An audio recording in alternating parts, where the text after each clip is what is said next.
আসসালামু আলাইকুম। আমি ডাক্তার খাদিজাতুল কুবরা। আজ কথা বলবো পর্ন আসক্তি নিয়ে আমাদের ম্যারিটাল লাইফে কী ধরনের প্রবলেম আমাদের ফেস করতে হয়। সাধারণত দেখা যাচ্ছে এখন আমাদের আধুনিক যুগে আমরা অনেক বেশি ডিভাইস ওরিয়েন্টেড, আমরা অনেক বেশি ইলেকট্রনিক্স মিডিয়া ওরিয়েন্টেড।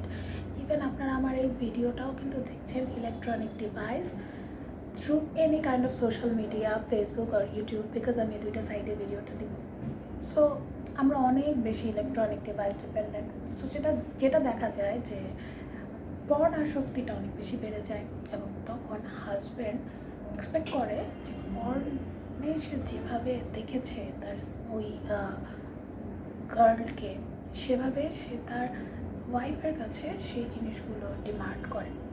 অ্যান্ড দেখা যায় যে সে এমনভাবে হয়তো বা তার ওয়াইফের উপর ঝাঁপিয়ে পড়ছেন যে তার ওয়াইফ এটাকে মেনে নিতে পারছেন না।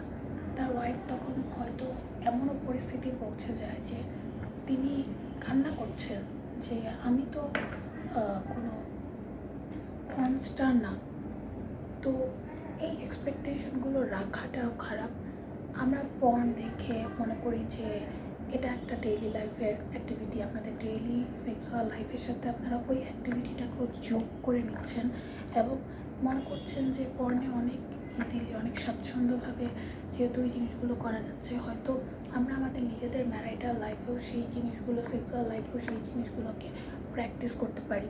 কিন্তু এই জিনিসটা আপনার ওয়াইফের মেন্টাল হেলথের উপর একটা প্রেশার ক্রিয়েট করছে এবং আপনাদের সম্পর্কের ভেতর একটা চির ক্রিয়েট করছে। তাই বলছি, পর্ন আসক্ত হয়ে নিজেদের সেক্সুয়াল লাইফে কোনো হ্যাম্পার করবেন না, বিকজ আপনার স্ত্রী কোনো পর্ন স্টার নয়, তিনি একজন সাধারণ নারী। তাকে সাধারণভাবেই অ্যাকসেপ্ট করতে শিখুন। আজকের ভিডিও এখানেই শেষ করছি। ভিডিও ভালো লাগলে অবশ্যই আমার চ্যানেলের সাবস্ক্রাইব বাটনটি ক্লিক করবেন এবং আমার ফেসবুক পেজে লাইক ও ফলো দিবেন। সবাই ভালো থাকুন, সুস্থ থাকুন। খোদা হাফেজ। আসসালামু আলাইকুম।